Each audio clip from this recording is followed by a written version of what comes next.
3도에서 12도로 오늘과 비슷하겠습니다. 서울 지역 현재 기온 9도입니다.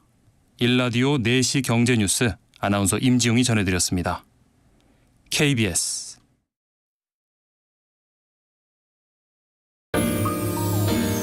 대한민국 중심 채널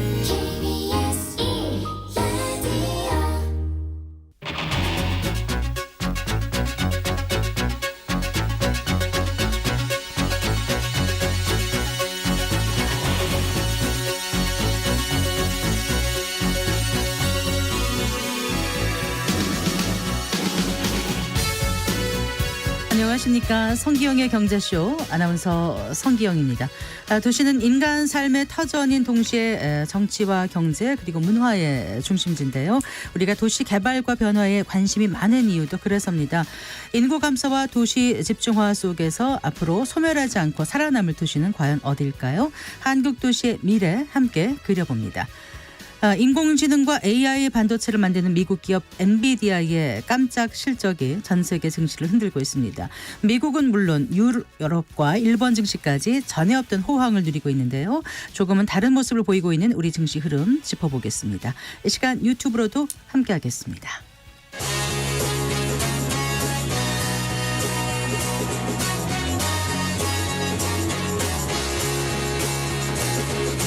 경제 시야를 넓혀드립니다. 투자의 지름길을 안내합니다. 돈 되는 정보를 발견하는 시간. KBS 1라디오 경제쇼.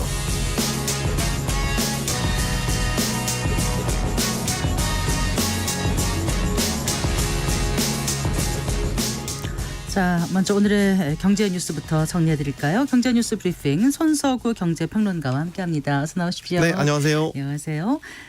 정부의 의대 그 증원 방침에 반발해서 전공의들이 병원을 이제 대거 이탈한 지 벌써 일주일째네요. 네. 지금까지 집단 사직한 전공의가 10,000명을 넘어선 거예요. 그렇습니다. 이제 지난 주말 기준이고요. 이제 100개 수련 병원에서 집단 사직한 전공의 수가 이제 10,000명을 조금 넘었습니다. 이제 이 가운데 의료 현장을 실제 이탈한 전공의들은 9,000명을 넘어선 그런 상황입니다. 네. 전체 전공의가 한 13,000여 명 되니까요. 한 80%가 현재 집단 사직을 한 그런 상태라고 보시면 되겠습니다. 전공의들의 집단 이탈로 의료 현장의 공백은요. 현재 이제 의대 교수들, 전임의, 간호사들이 메우고 있는데 네. 아무래도 이제 시간이 갈수록 이들의 피로가 누적되면서 곳곳에서 좀 제대로 치료를 받지 못하는 환자들이 늘어나고 있는 그런 양상이고요. 대표적인 게 이제 응급실에서 의사가 없어서 이른바 병원 뺑뺑이 돈다고 하잖아요. 네. 이런 사례들이 많이 지금 드러나고 있어요. 그래서 대전에서는 80대 심정지 환자가 결국 응급실 전화를 돌리다가 의사를 찾지 못해서 사망 판정을 받은 사례도 있었고요. 이게 대전시에서는 이런 구급대 지연 이송 건수가 23건, 부산에서는 42건 이런 식의 이제 의료 공백 현상들이 점차 짙어지고 있는 그런 상황입니다. 네. 일단 정부는 집단 사직한 전공의들에게 29일까지 복귀하라고 최후 통첩을 해놓은 상태고요. 네, 그렇습니다. 이제 근무지 이탈한 전공의들에게 29일까지 근무지로 복귀할 것을 이제 요청을 했고요. 29일까지 근무지에 복귀를 하면 현행법 위반에 대해서는 최대한 정상 참작을 하겠다. 이런 방침을 밝혔습니다. 그런데 이제 29일까지 복귀하지 않는 전공의들에게는 법에 따라서 최소 3개월의 면허 정지 처분 또 수사, 기소 같은 사법 절차를 밟겠다 이렇게 경고를 했습니다.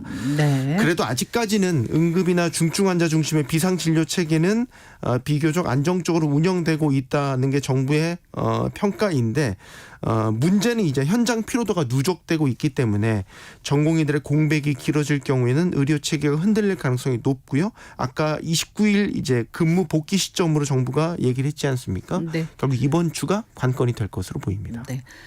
자, 금융당국이 예고한 대로 오늘부터 은행에서 대출 받을 때 스트레스 DSR이 적용되지 않습니까? 네, 그렇습니다. 일단 1단계 스트레스 DSR이 적용되는 것이고요.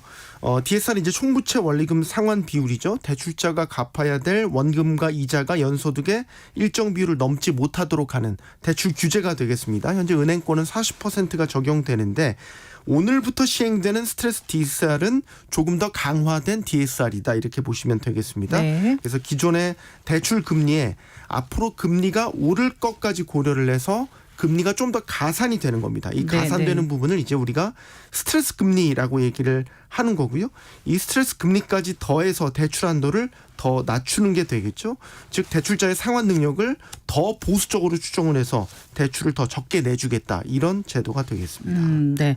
자, 일단 그 스트레스 DSR이 시행되면은 뭐 대출 문턱이 더 높아지는 건데 실제로 얼마나 줄어들게 되는지 좀 한번 네. 계산을 해볼까요? 계산식이 복잡합니다. 예. 일단 대출 금리에 더해지는 아까 스트레스 금리라고 하는 게 네. 기본적으로 금융당국이 이번에 설정한 게 1.5%고요. 네. 이번 시행 1단계에서는 그 1.5%가 다 더해지는 게 아니고요. 네. 그 중에서 25%인 0.38%포인트가 더해져서 대출 원리금이 이제 연소득 40%를 넘지 못하도록 하는 건데 네.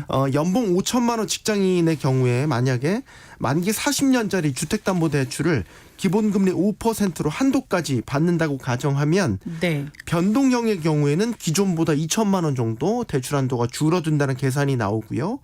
혼합형은 1,000만 원, 주기형은 500만 원가량 한도가 각각 줄어들게 됩니다. 그 혼합형하고 주기형은 지금 변동형보다는 좀 덜 깎이는 거잖아요. 그렇죠. 왜 그런 거죠? 그러니까 변동형은 이제 금리 변동이 보통은 이제 6개월마다 한 번씩 변동이 이뤄지는 데 반해서 혼합형이나 주기형은 이제 금리가 변동되지 않고 고정되는 그 기간이 상대적으로 더 길죠. 보통은 5년입니다.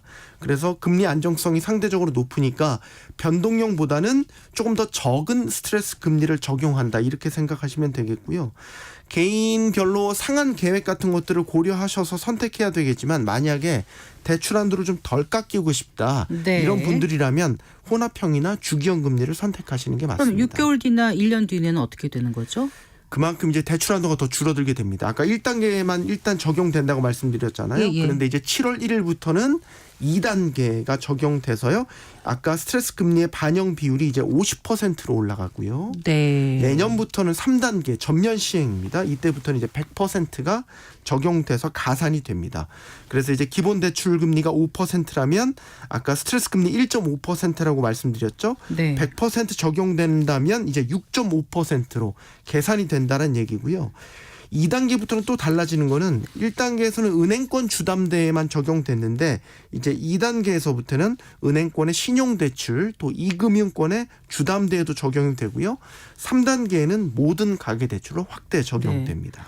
이게 이제 DSR이 총 부채 원리금 상환 비율이니까 원리금을 얼마나 잘 상환할 수 있는지 이제 안정권을 넣겠다는 건데 맞습니다. 그러니까 가계대출이 워낙 이제 부실해지지 않도록 정부에서는 이렇게 하는 게 분명히 좋은 측면은 있을 거예요. 네. 그런데 혹시 좀 부작용 우려는 없을까요? 일단은 스트레스 DSR이 시행이 되면 전체 대출 한도가 한 16% 정도 감소할 것으로 추정이 되거든요. 네. 그러니까 가계빚이 늘어나는 것을 억제하는 데는 효과는 분명히 있다고 봐야 되겠죠.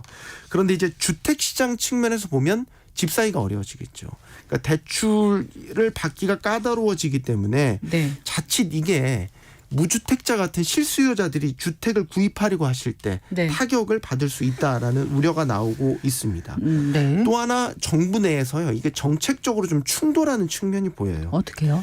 예를 들어서 지금 건설사 PF 위기 대책으로 지방 미분양 대책 같은 게 나오잖아요. 네, 그래서 지방 미분양 주택을 사면 주택수에 포함 안 시킨다. 이건 주택을 사라는 얘기거든요. 네. 근데 이제 한쪽에서 대출을 조인다.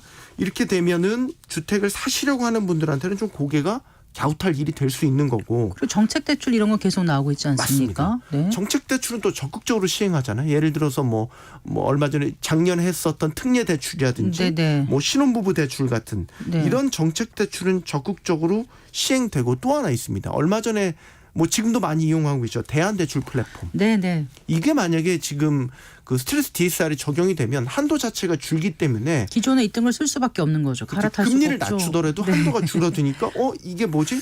효과가 좀 반감되는 그래서 유명무실화 될 수 있다라고 보는 것도 있고요. 네. 이게 스트레스 DSR이 시행되기 전에 풍선 효과도 나타났어요. 그러니까 대출 한도가 줄어들 걸 우려해서 미리 대출을 당겨받는 그런 차주들이 많았다라는 거죠. 이제 시행 초기니까 이제 단계별로 확대돼 가면서 효과를 분석해 봐야 되겠지만 네. 금융당국도 좀 유연하게 대응할 필요가 있다 이런 생각이 들게 됩니다. 네.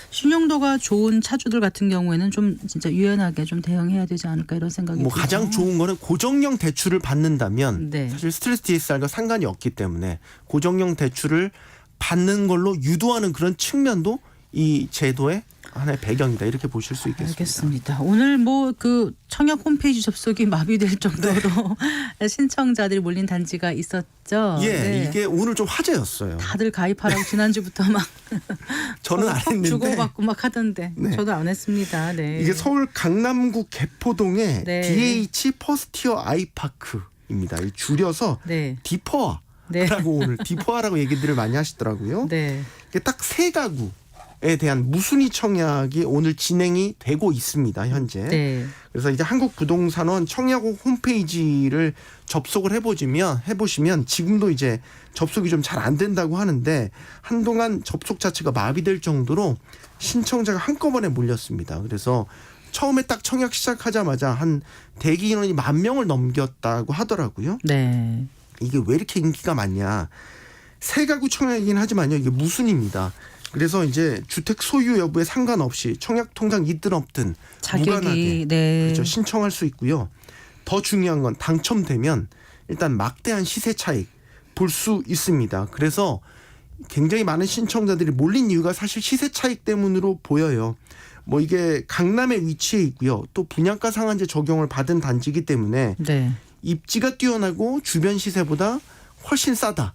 그래서 시세 차익 뭐 지금 거래된 가격 기준으로 보면 가장 큰 평수의 경우 시세 차익이 20억 원을 웃돌 것이다. 이런 평가도 나오고 있거든요. 네. 사실 이게 로또에 버금갈 정도의 경쟁인데도 불구하고 많은 분들이 신청하시는 이유가 여기에 있다. 막강한 시세 차익의 매력이 있다. 이렇게 보시면 그러니까 되겠습니다. 이게 개포동 주공 아파트를 재건축한 거잖아요. 그렇습니다. 네. 근데 이런 일부 단지를 빼고는 전반적으로 청약 시장은 아주 부진을 면치 못하고 있는 거 아닙니까? 네, 이게 일종의 착시 효과를 자꾸 일으키고 있는 건데요. 서울의 올해 평균 청약 경쟁률이 197.3대 1입니다. 높죠? 네. 그런데 이게 경기도로 가면 확 떨어집니다. 경기도의 청약 경쟁률 평균이 1.6대 1에 불과합니다. 지방은 더 심각합니다. 네. 부산은 0.3대 1, 대구는 0.03대 1. 이게 청약 미달된 단지가 수두룩하다 이렇게 보시면 되는데 전체 청약 경쟁률은 올라갔지만 이게 서울 일부 인기 지역 때문에 착시 효과인 거고 이런 서울 인기 단지를 제외하면 냉랭하게 얼어붙고 있는 상황이다. 그래서 분양 가격은 계속 올라가는 가운데 이런 식의 청약 시장의 양극화는 당분간 계속될 것이다. 이런 전망이 가능합니다. 네. 잘 들었습니다. 고맙습니다. 고맙습니다. 경제뉴스 브리핑 손서구 경제평론가와 함께했습니다.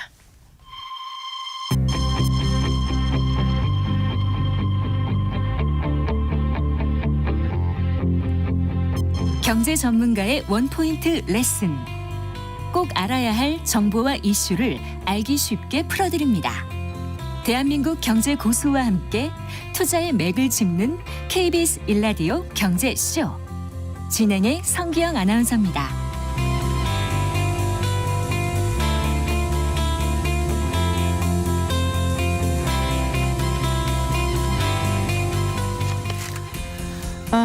국내 143개 지역의 역사와 입지를 분석하고 우리 도시의 청사진을 그린 책 한국 도시의 미래 혹시 읽어보셨는지요? 전국 방방곡곡을 찾아다니면서 거주민들의 다양한 삶의 모습을 포착하고 또 우리 주변에서 사라져가는 것들을 기록하고 있는 도시 문헌학자이자 책의 저자이신 김시덕 박사 오늘 스튜디오에 모셨습니다. 아유, 반갑습니다. 예, 불러주셔서 감사합니다. 아유, 도시 문헌학자 이렇게 이제 소개해드렸는데 제가 맞게 말씀을 예. 드린 건가요? 좀 생소하다는 분들도 계실 것 같은데 어떤 일을 주로 하시는 거죠? 도시 문헌학자 이러면요? 예. 전 도시를 원래 취미로 답사하기 전에 문헌학이란 걸 했던 사람입니다. 네. 그 책을 보는데 그냥 독서를 하는 게 아니고 책의 무게부터 그 글자의 폰트의 종류라든지 네네. 잉크 종류 같은 거 하나하나가 그 사회를 반영한다라고 생각하고 읽어내는 직업이죠. 근데 그거를 도시에 적용해서 네. 아마 여러분이 흔히 생각하실 만한 게 간판을 읽어서 어떻게 그걸 사회상으로 연결시키느냐. 제가 어제 강릉 다녀왔는데 네. 강릉 간판을 보면은 두 가지 특징적인 게 있습니다. 하나가 이발소 말할 때 네. 이발소라고 안 그러고 이용소라 그래요. 아 그래요? 예. 그리고 하나는 기름 뽑아내는 깨 같은 거. 네네네. 그걸 제유소라고 합니다. 기름빵이라 안 그러고. 그래요? 그게 어디 말버릇이냐면 경상북도의 말버릇이에요. 네. 그 경북 분들이 관동 지방으로 올라온 거죠. 그런 이동 행태를 관판을 읽어서 이해할 수 있다. 이렇게 도시를 책을 읽듯이 읽어내면서 사회상을 파악하는 거라고 이해하시면 되겠습니다. 아, 흥미로운데 그러면 도시 문헌 하시면서 얼마나 많은 도시 143개 지역 외에도 많이 다니셨겠죠? 그렇죠. 네. 이번에 쓴 책에 색인에 집어넣은 게 143개고 네. 그거 외에 이제 이번 책은 이제 좀 실용적인 임장서에 가까운 거고 임장? 네. 부동산에서 임장이라고 그러더라고요. 전 답사가로서 네. 이제 경제적으로 관심 없는 분들이 관심 있는 분들이 없으실 것 같은 지역도 같이 다니니까 네. 훨씬 많이 다니죠. 그 이런 책은 누가 많이 보나요? 요즘 인기가 워낙 많으셔서. 예. 그 두루두루 모시고요. 네. 저는 이제 답사책류가 좀 있고 시리즈가 네. 이건 약간 좀 실용적인 책이라 네. 이건 부동산 하시는 분들이 본인이 투자할 땅의 내력을 미리 파악할 때 네. 참고하시더라고요. 여기에 그러면은 도시의 역사라든가 현장 정보라든가 그렇죠. 이런 것도 있고 네. 뭐 사진 같은 것도 좀 그렇죠. 첨부돼 있을 테고 당연히. 네, 사진은 제가 찍는. 직접 찍으세요. 예, 예. 질이나 입지 이런 설명도 해놓으시고 그리고 이제 그 전에 제가 다른 데서 보니까 우리 국가의 안보 이런 거 예. 관련해서도 또 도시에 대한 설명을 많이 해주시더라고요. 맞습니다. 네. 제 원래 전공이 임진왜란입니다. 전쟁사. 그러세요? 예, 동아시아 전쟁사를 보는 게 원래였고 원래 전쟁과 도시라는 테마는 굉장히 중요한 테마입니다. 네. 그래서 관심이 원래 있었죠.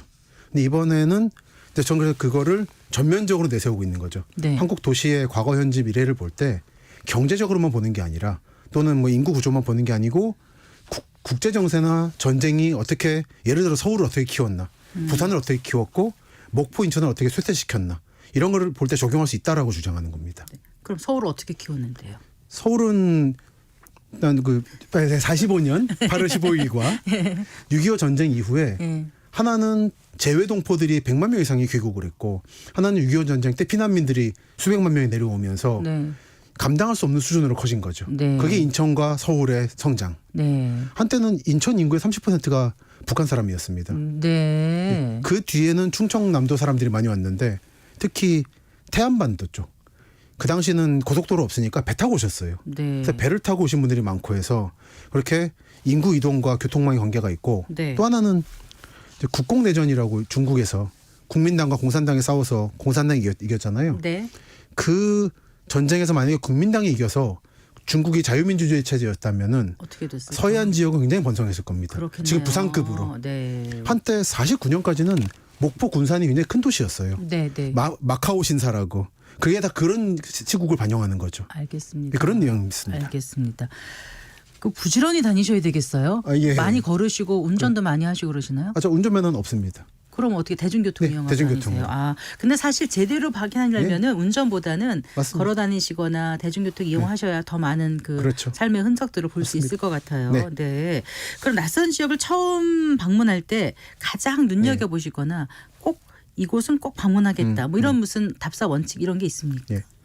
특히 농어촌 지역이나 중소도시를 갈 때는 버스로 가다 보니까 그 버스는 여러분들이 자가용으로 가시면 간선도로를 가지 않습니까? 네. 도시를 피해서. 네. 근데 버스는 중심을 가거든요. 그래서 그 버스를 타고 들어가서 그 도시가 시작되는 부분부터 끝까지 어떻게 배치가 돼 있나. 가운데는 시청과 초등학교가 있고 네. 끄트머리는 소방서와 중학교가 있고 이런 식의 구조를 봅니다. 네. 그 기관 시설들이 위치한 것들을 보면서 요 도시가 핵심은 여기고 이렇게 커졌구나라는 게 보여요. 그걸 가장 먼저 봅니다. 네, 그렇군요. 네.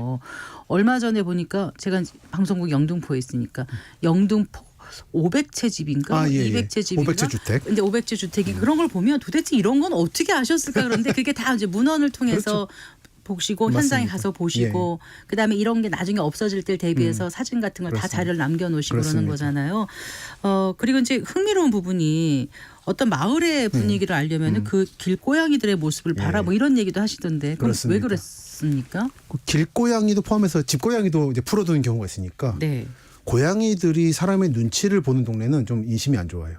아 그래요? 네. 오. 그리고 약간 말라 있고 사람 눈 피하고. 네. 근데 약간 가난해 보이는 동네라도 네. 고양이들이 사람한테 다가오고 어. 적개감이 없으면 이 동네는 전체적으로 분쟁이 없다. 아. 네. 그리고 하나가 이제 또 노인들이 어떤 반응을 보이나. 네. 노인들이 좀 질문 던질 때 약간 날카로우면 여긴 뭔가 재개발 이슈가 있는 겁니다. 아 그래요? 그러니까 그게 없으면 여기는 좀 평화롭구나. 그 두 가지를 많이 봅니다. 아 그렇군요. 네. 많은 곳을 가보셨잖아요. 전국 방방곡곡을 그렇죠. 많이 다니셨는데 어디 가시니까 가장 살기 좋고 이게 이 정도면 참 괜찮은 데다라고 느끼신 곳은 어디예요? 그런 질문을 늘 받는데 네. 늘 드리는 질문이 본인의 취향과 상황을 판단해서 개별적으로 보셔야 된다. 아 네. 제일 쉬운 게 더위를 타시냐 추위를 타시냐인 거죠. 네. 추위 타시는 분들에겐 최근 발견한 데가 제주도 동남부, 네. 한림 이런 데가 있거든요. 네, 네. 그런 데가 참 따뜻해요. 근데 저한테 덥습니다. 그리고요. 근데 저는 약간 더위를 타는 편이라 네. 저한테 좋은 거는 파주라든지 서부 지역 어. 또는 어제 갔다 왔던 강릉 같은 곳. 네. 눈 많이 내렸더라고요. 네. 전체적으로 선선한 느낌이 들어서 네. 저한테 4월 좋습니다. 초에도 막 눈 오는 경우도 있지 그렇습니다. 않습니까? 맞습니다. 네. 그런 개별적으로 내가 뭘 좋아하나를 먼저 질문할 필요가 있다. 남이 좋다고 해서 가는 게 아니다라는 게 이른바 인문학적인 방법론인 거죠. 네. 그럼 여기까지 들으시면 그래 그건 알겠는데 남이 좋다는 데를 가야지 우리가 돈을 벌고 하지 않느냐 이런 또 질문들을 하지 예. 않겠습니까? 네. 그 이제 책에서 그 앞으로 그 도시 개편의 방향을 3대 메가시티 그리고 6개 소권역 이렇게 제시를 해 놓으셨다면서요. 맞습니다. 네. 근데 이제 보통 우리는 행정구역별로 이렇게 보는데 좀 다른 기준으로 나누신 것 같아요. 맞습니다. 이게 그 메가시티가 지금 책에서 쓰신 게 그러면 기존에 우리가 말하는 메가시티하고 어떻게 좀 예. 차이가 있는 건가요? 기존의 정치권에서 말하는 메가시티는 시나 군끼리 연결시켜가면서 면적으로 확장해 가자라는 건데 네네 면적으로. 예, 그죠. 선이 아니라 면으로서. 네네. 근데 제가 바라보는 메가시티는 교통망을 통해서 광역적으로 넘어가는. 그러니까 하나의 예를 들어 수도권이라 그러면 경기도인데 네. 경기도 전체가 다 발달해 있는 공업도시가 아니거든요. 네. 그래서 양평, 가평, 연천, 그렇죠. 이천의 남부 지역 네, 네. 이런 곳들은 오히려 수도권 규제라는 것 때문에 역으로 이중 피해를 봅니다. 그러네요. 근데 이런 지역을 전 대서울권이라는 말을 쓰는데 네. 묶으면 안 되는 거고 네. 오히려 피해를 주고 반면 교통망을 통해 뻗어나가는 강원도 원주나 춘천의 일부 지역 네. 또는 서해선 열차가 전부 곧 개통될 충남 홍성이나 예산까지 네. 서울에 좀 최전망이 확대되고 있다는 거죠. 아. 이렇게 좀 초광역적인 선으로 봐야 된다는 게 제 주장입니다. 교통망 위주로 맞습니다. 좀 파악을 하시는군요. 네. 더 많이 와닿네요. 그러니까 3대 메가시티를 지금 말씀하신 대서울권, 그러니까 서울시를 중심으로 강원, 충남도 뭐 이런 데 포함해서 그렇죠. 그리고 또 대서울권 말고 또 뭘로 나누셨어요? 동남권, 네. 이제 한국의 콤비나트인 포항부터 여순광, 여수, 순천, 광양까지. 네. 그리고 대전, 세종, 청주가 중심이 되는 중부권. 네. 셋으로 크게 보고 있습니다. 그렇군요. 그럼 3대 메가시티 말고 6개 소권역은 또 어떻게 나누셨어요?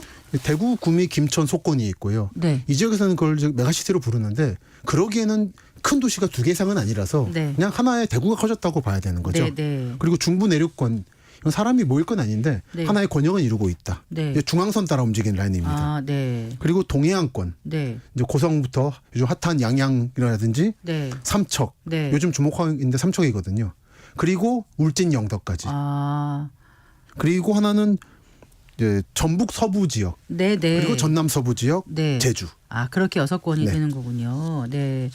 그런데 이제 앞으로 우리나라 도시가 결국 말씀하신 3대 메가시티 그다음에 6개 소권역으로 집중될 거라고 네. 보시는 거죠? 그렇죠. 그 근거는 어떻게 집중되고 제시하셨습니까? 있는 거를 관찰했다는 아, 거죠. 네. 저는 이제 사회학처럼 이렇게 돼야 한다보다는 네. 실제로 답사를 하니까 이렇게 되고 있더라라는 거를 보고하는 거라고 이해해 주시면 되겠어요. 네, 네. 그리고 특히 6대 권역, 소권역은 안타깝지만 일단 지금 대서울권이라든지 중부권 등으로 가기 위한 중간 전차지 네.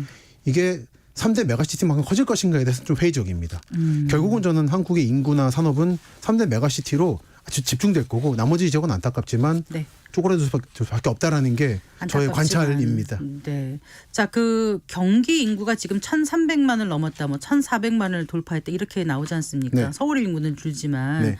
결국은 이제 경기하고 이렇게 서울을 다 합한 대서울권 네. 이 메가시티에 도시가 집중될 거라고 보시면 인구도 네. 계속 늘어날 거라고 보시는 거죠? 그렇습니다.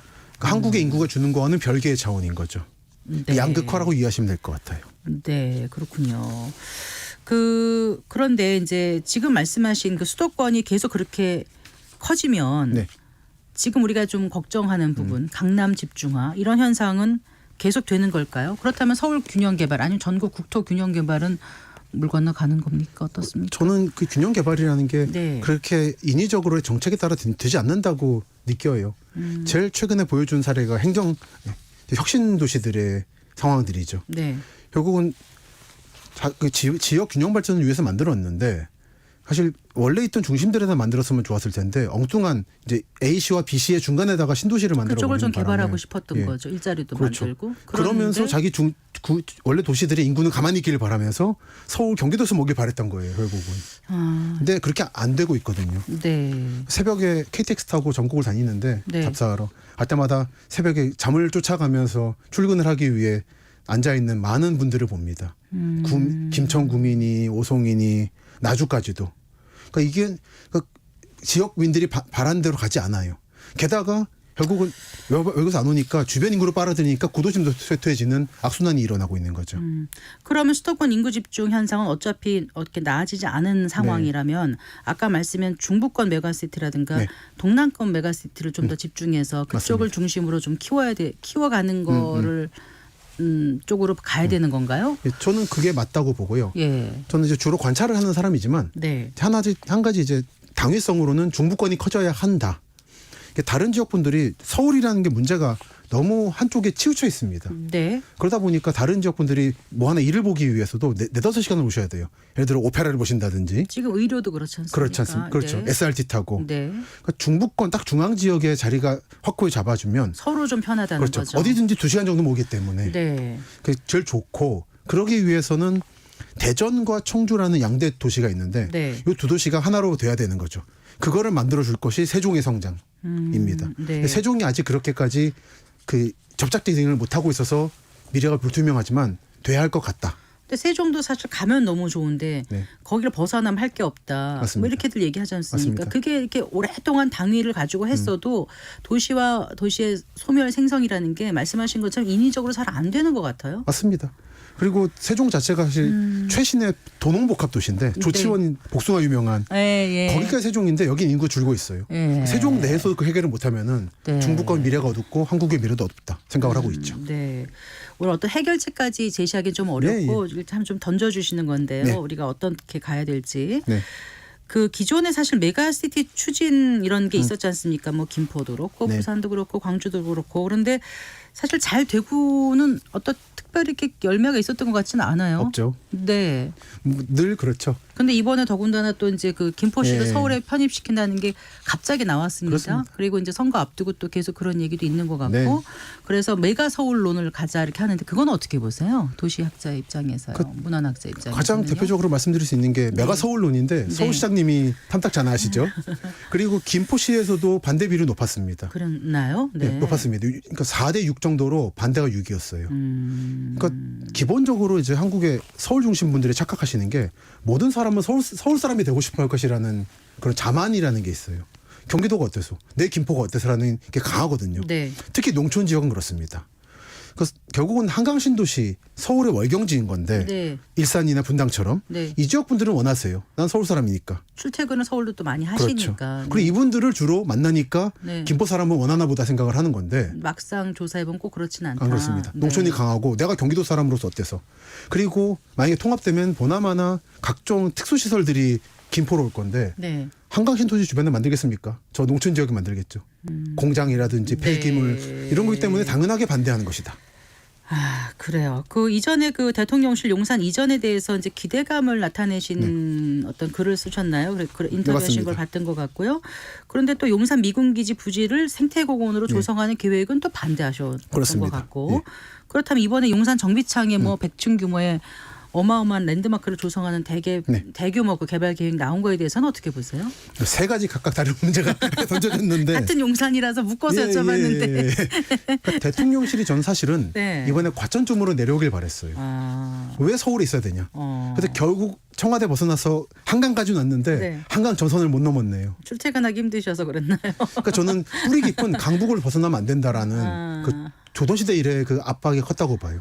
그게 결국 행정수도 위헌 판결까지 갔던 거고. 그래서 최소한 과천이나 강남에 오길 바랬다. 근데 저는 아직 부족하다. 아, 대통령실이 강남까지요? 어이고. 네. 그래서 저는 과천까지 가길 바랬고요. 네. 궁극적으로는 세종까지 와야죠. 절반이라도. 일단 국회는 세종으로 이전을 준비하고 있지 않습니까? 근데 계속 미적거리시더라고요. 세종시 갈 때마다 플랜카드 걸려 있는데 네. 매번 안 돼요, 잘. 여기 여의도보다 훨씬 크게 짓는다고 땅을 잡아놨는데. 맞습니다. 네. 그게 안 되는 바람에 지금 세종시의 도시계획 전체가 지금 스톱한 상태입니다. 그럼 대통령실은 가겠습니까? 그렇죠. 네. 저 사실은 국회의원분들이 3분의 1은 여의도, 3분의 1은 세종, 3분의 1은 지역구 가시길 바라는데 안 네. 가시겠죠. 네. 자, 그래요. 그 메가시티와 소곤역으로 이제 도시가 집중되는 원인을 결국 인구 소멸로 네. 꼽으신 거잖아요. 네. 근데 또 인구 소멸은 예전에도 있었던 문제라고 그렇죠. 얘기하셨죠, 책에서. 네. 그러면 어떻게 예전에도 있었고 지금도 그런데 네. 어떻게 이 문제를 해결할 수 있다고 그 좀 해결책을 조금 제시해 놓으셨는지 궁금합니다. 저는 해결이 안 될 거라고 보는 입장입니다. 그러니까 인구 감소 지방 소멸은 네. 자연스러운 일이었다. 네. 대표적으로 말씀드리는 게 전라, 충청, 경상할 때 네. 나주와 충주와 상주가 지금 어떤가를 생각하시면 원래 이 소멸과 성장은 자연스러운 거다. 네. 예전에는 이름도 없었던 구미나 광주 같은 도시가 대도시 본 거 보면 네. 성장도 했고 쇠퇴도 하는 겁니다. 모든 도시가 다 성장하려면 마강 교수 말하듯이 한국 인구가 1억이 되면 됩니다. 근데 이렇게 자연 발생적으로 생성 소멸을 거듭하는 게 도시의 어떤 도시사라고 역사라고 네. 하지만 그래도 강남을 만들 때 다 같이 학교도 옮기고 뭐 하고 하면서 했지 않습니까? 그렇게 강력한 의지로 개발하면서 만들 수도 있는 거 아닙니까? 예, 그래서 만들려고 했던 게 행정수도였고 네. 혁신도시인데 네. 안 됐죠. 행정수도가 안 된 거는 이제 박정희 대통령 때 계획이 3분의 1밖에 실현이 안 된 게 가장 크긴 합니다만 네. 저는 그래서 강남 집중 문제는 해결이 아마 안 될 거로 보고 있습니다. 현실적으로. 아, 그래요? 네. 자, 며칠 전 그 지방 그린벨트를 20년 만에 푸는 계획을 정부가 발표했지 않습니까? 그린벨트에 대해서는 어떻게 보세요? 예, 제가 박사님? 마침 얼마 전에 컬럼 쓴 거를 보시고 넣으신 거라 생각합니다만 네. 저는 기본적으로는 그린벨트라는 제도가 반자본주의라 생각해요. 자본주의적. 네. 토지에 대한 소유자가 그걸 처리할 수 있는 권리를 묶어버린 겁니다. 네. 그리고는 당연히 묶어두니까 땅값이 싸잖아요. 네. 그래놓고 정부가 필요할 때마다 신도시 개발한다고 싸게 수용해버리는. 네. 이거는 토지 소유자의 권리를 국가가 박탈하는 생각을 해요. 네. 그래서 저는 근본적으로는 그린벨트 제도는 없어지는 게 맞다 생각합니다. 아, 이제 많은 이슈를 지금 던져주고 예. 계세요. 왜냐하면 그린벨트 절대로 해제하면 안 된다 예. 이런 여론도 무척 많은데 네. 근본적으로 없애는 게 맞다. 맞습니다. 그럼 어떤 대안이 있나 환경을 지키려면 이런 얘기도 해주셔야 되는데 그렇죠. 사실 시간이 많지 네. 않아서 저희가 좀 제약 때문에 못하는 게 좀 아쉽고 다음 기회에 또 한번 네. 말씀을 나누고요. 끝으로는 전국을 다녀보셨는데 앞으로 개발 가능성이 좀 남아있을 지역 이런 네. 건 어느 쪽으로 보시는지. 저는 최근에 본 데 중에 가장 주목하고 있는 데는 네. 충북의 북부 지역인 음성이나 진천 네. 그리고 충남에서 서해안에 속해 있는 당진 서산 지역 네. 이 지역들은 가능성이 큽니다. 그리고 청주도 현재 인구가 85만인데 아마 100만 찍을 것 같아요. 네. 그러니까 충청도에서 경기도 인접 지역들은 발전 가능성이 크다라고 네. 보고 있습니다. 네. 이번에 쓰신 책이 한국 도시의 미래죠. 네. 이 신나영 저희 청취자분께서 책을 읽어보고 싶은데 출연자 성함 다시 한번 말씀해 주세요. 그러시네요. 김시덕 박사님이십니다. 네. 다음 기회에 또 얘기 나눠보겠습니다. 고맙습니다. 감사합니다. 자, 김시덕 도시문헌학자와 얘기 나눠봤습니다.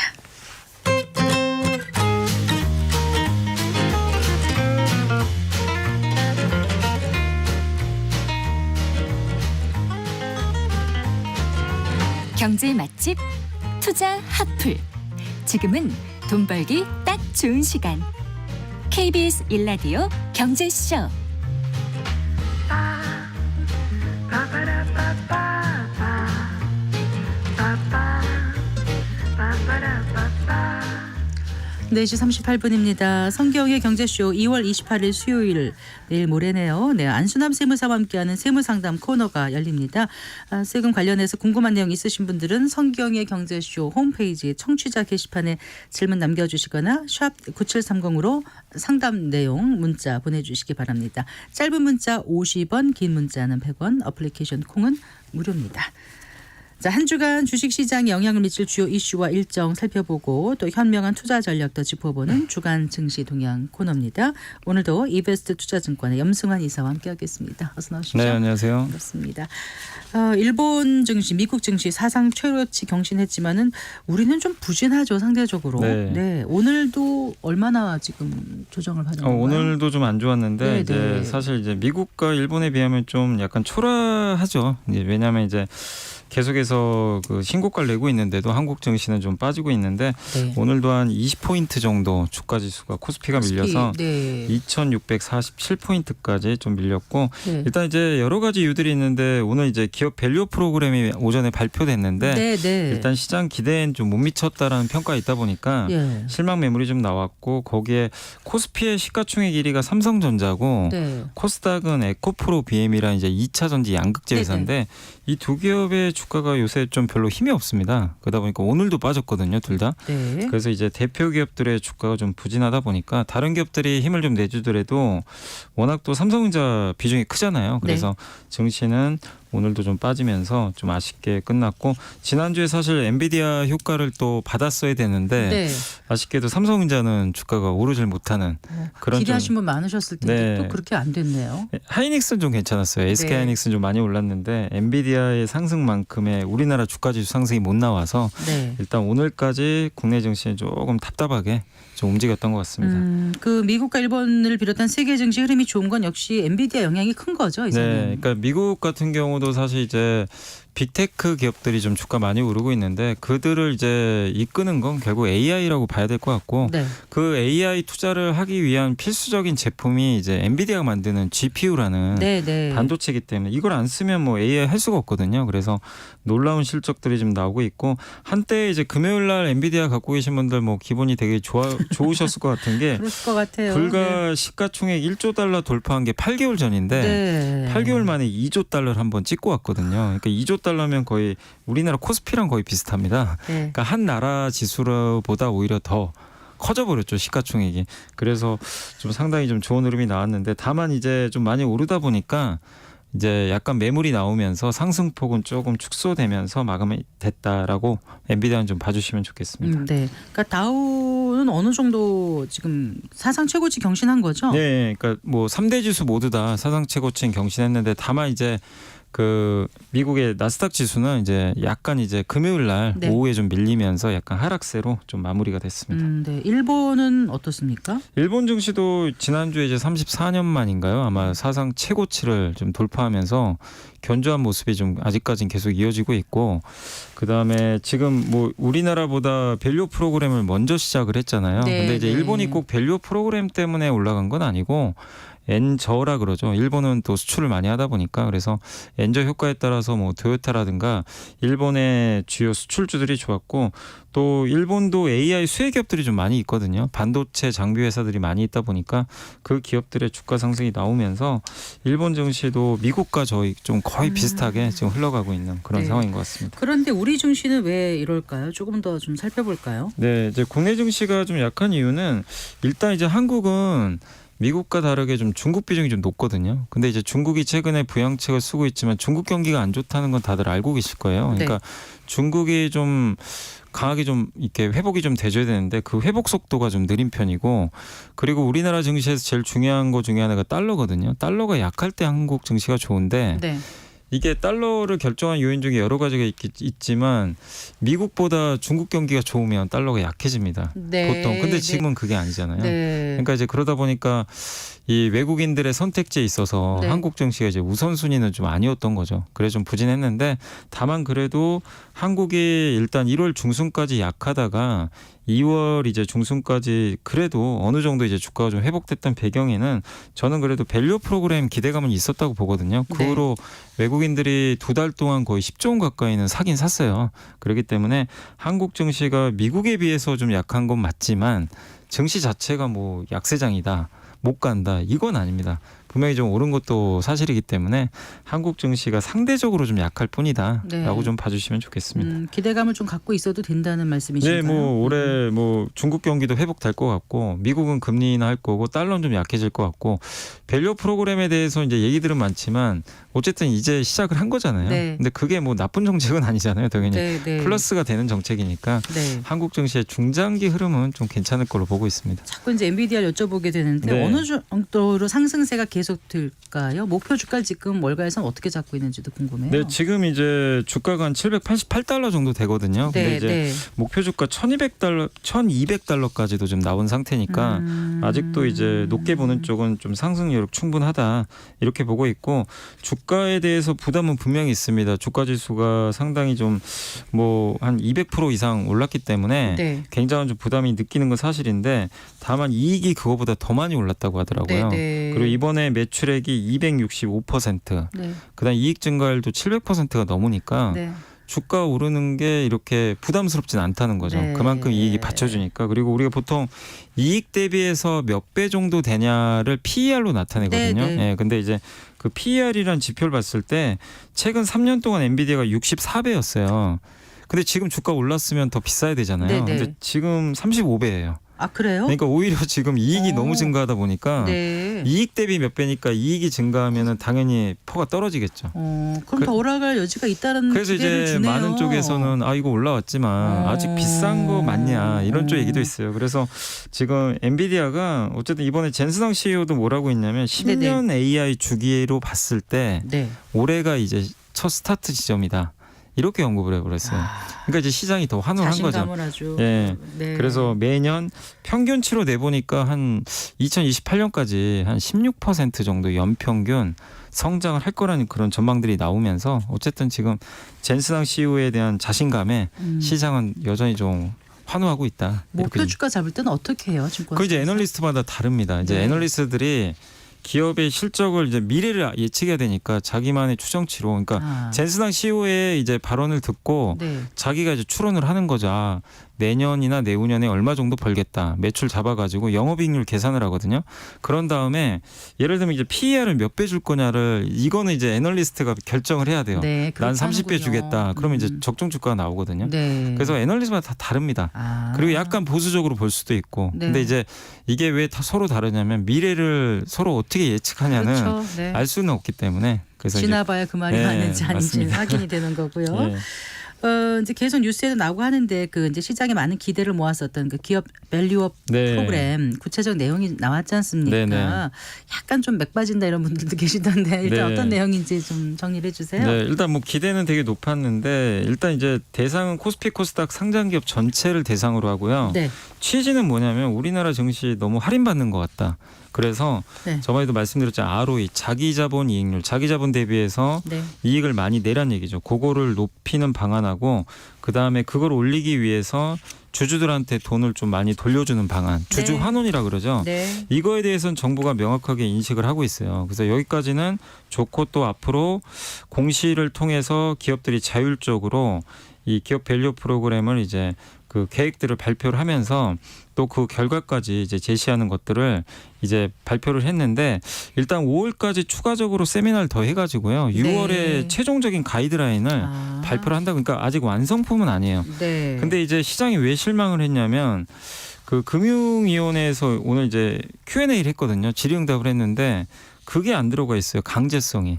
그러니까 그러니까요. 이제 네, 질문을 상장사 딱 자율에만 네. 맡긴다. 강제성이 빠졌으니. 네. 어. 그게 좀 이제 아쉽다는 거죠. 과연 네. 기업들이 이거를 강제성이 없는데 그러니까 이거를 참여를 안 해도 특별히 뭐 페널티를 준다거나 그런 건 전혀 없거든요. 네. 못하는 기업은 어쩔 수 없다. 이런 식으로 좀 답변이 나왔기 때문에 근데 왜 이제 그랬을까요, 정부가? 근데 정부 입장에서도 이거를 이제 그 정책적으로 좀 밀고 나가는 건 좋은데 일단 이제 기업들마다 또 사정들이 다 다르다 보니까 네. 이걸 무조건 강제화하긴 좀 어렵다고 판단을 한 것 같고 다만 네. 5월까지 세미나가 또 남아 있어요. 그래서 언제든지 또 여기에 강제성을 부여하는 걸로 또 정부 정책이 바뀔 수도 있는 거니까 다만 현재까지 나온 거는 강제성 없고 자율적으로 해야 되고 근데 그 자율적인 부분도 좀 아쉬운 게 인센티브를 좀 네. 많이 주면 좋은데 네.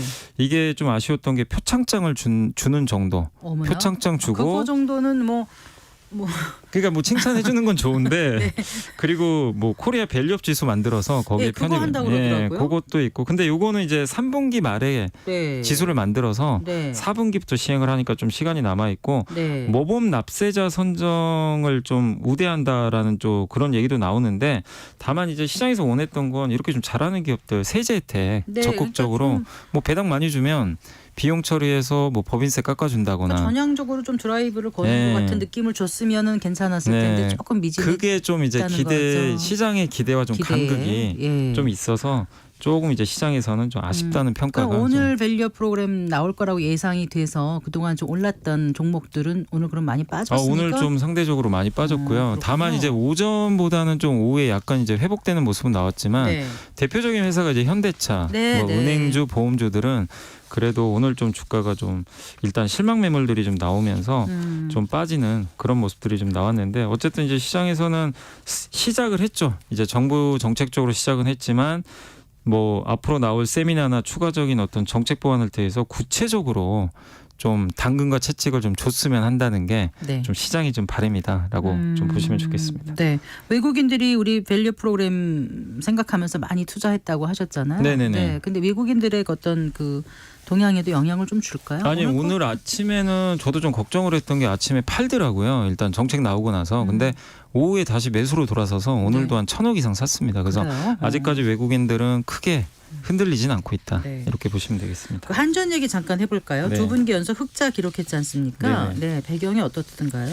일단 실적이 좋아진 배경은 11월 초에 그 작년에 요금 인상 있잖아요. 네, 그게 좀 네. 있었고 그다음에 S&P가 뭐냐면 전력 구매 단가인데 네. 이 한전이 뭐 신재생 에너지나 이런 걸 통해서 발전하는 회사들이 몇 개 전력 있거든요. 판매 단가요? 네. 구매 단가요? 구매 아, 이제 구매 한전이 단가. 구매랍니다. 그 아, 회사들로부터 네. 구매를 하는데 한전 입장에서 이거 가격 올라가면 원가가 올라가는 거죠. 근데 네네. 이게 가격이 떨어져 버렸어요. 아. 그러다 보니까 이제 원가가 절감됐고 또 천연가스나 원유 가격이 떨어졌죠. 네. 요게 다 원재료 가격인데 비용도 완화가 됐고 그러면서 이번에 그 기대했던 것보다 원래 시장은 1.1조 원 영업이익을 기대했는데 네. 이번에 1.9조 원으로 좀 큰 폭의 이익 증가가 좀 나왔고 네. 그러다 보니까 올해 배당을 좀 기대하는 분들도 좀 늘어난 것 같아요. 그래서 물론 이제 이건 이제 증권사들에서 좀 가정을 한 거지만 올해 아마 그 이익만 좀 시장 예상치에 좀 부합을 한다면 네. 배당 가능한 금액은 1조 원 이상은 되지 않겠냐. 지금 시가총액이 한 16조 되니까 네. 1조 원이면 7% 정도 되는 금액이거든요. 그 그래서 정도는 예.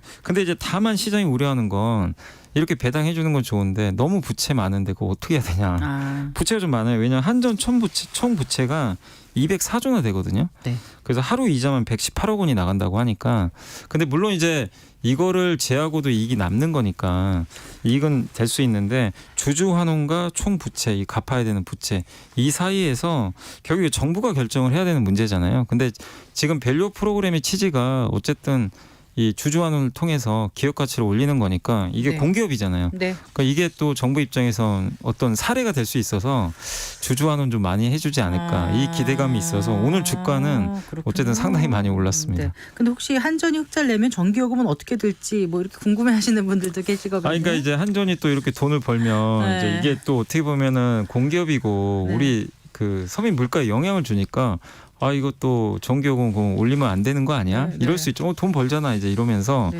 인상이 아니라 이제 인하해야 되는 거 아니냐? 뭐 이런 시각들도 나올 수는 있는데 사실 근데 정상적인 이제 경제 원리로는 그 지금보다는 전기요금을 더 많이 올리는 게 맞죠. 네. 왜냐하면 그동안 그 천연가스나 이런 게 많이 올랐기 때문에 근데 이제 관건은 총선 이후에 과연 이제 그 전기요금을 올릴 거냐 아니면 계속 동결로 갈 거냐 그건 이제 총선이 좀 끝나봐야 될 것 같습니다. 그 지난 금요일에 국내 증시 주인공이 바이오였었잖아요. 네네. 그 뭐죠? 그 알테오젠이라는 네네. 바이오 기업 주가가 뭐 25%나 네. 급등했고 또 유한양행도 4%나 네. 올랐다면서요. 이거 잠깐 좀 살펴볼까요? 네, 이게 좀 긴 내용이긴 한데 이제 간단히 말씀드리면 그 알테온이라는 기업이 뭘 만드냐면 네. 그 어떤 신약 우리가 이제 항암제 치료할 때 네. 대형 병원 가가지고 정맥 주사 보통 맞죠. 그렇죠. 그럼 굉장히 좀 오랜 시간 1시간 넘게 맞아야 되니까 아프기도 하고. 근데 이거는 그거를 피하 주사로 바꿔줘요. 그걸 이제 그런 기술을 갖고 있는데 네. 그러면 그냥 일반 작은 병원에서 8분 만에 맞으면 되거든요. 굉장히 간편한 기술이죠. 그렇군요. 그리고 이제 특허가 끝나면 신약 개발 회사들은 특허 만료되면 이제 복제약들이 나오잖아요. 그렇죠. 근데 이 기술을 적용하면 신약이 보장이 돼요. 또 일정 기간. 네. 그래서 이제 세계 최대 항암제로 불리는 키투르다가 네. 이 알테오젠에 이걸 SC라는 이름을 붙입니다. 네. 그래서 키투르다 SC라는 이제 제형을 계약을 맺어가지고 지금 이거를 이제 임상을 이제 3상을 하고 있고 네. 오늘 9월에 결과가 발표된대요. 네. 그러다 보니까 이제 앞으로 가치가 증가할 것 같아서 주가가 금요일도 급등했고 네. 오늘도 급등을 한 그런 좀 양상이라고 봐주시면 좋을 것 같습니다. 알겠습니다. 자, 이번 주 주요 증시 일정 어떤 걸 좀 주목해 봐야 될까요, 이사님? 일단 이번 주는 그 이제 오늘부터 스페인에서 MWC라고 이제 모바일 월드 콩그레스라는 네, 이제 네. 뭐 약간 스마트폰과 관련된 여러 이슈들이 나올 것 같고 그다음 목요일이 중요한 게 미국의 개인 소비 지출 물가 지수가 네. 발표될 예정이고 금요일은 한국의 이제 휴장이지만 그러네요. 2월달 수출입 데이터가 나오니까 참고하시면 좋겠습니다. 잘 들었습니다. 고맙습니다. 네, 감사합니다. 네, 이베스트 투자증권의 염승환 이사였습니다. 성기영의 경제쇼 오늘 순서 여기까지입니다. 아나운서 성기영이었습니다. 고맙습니다.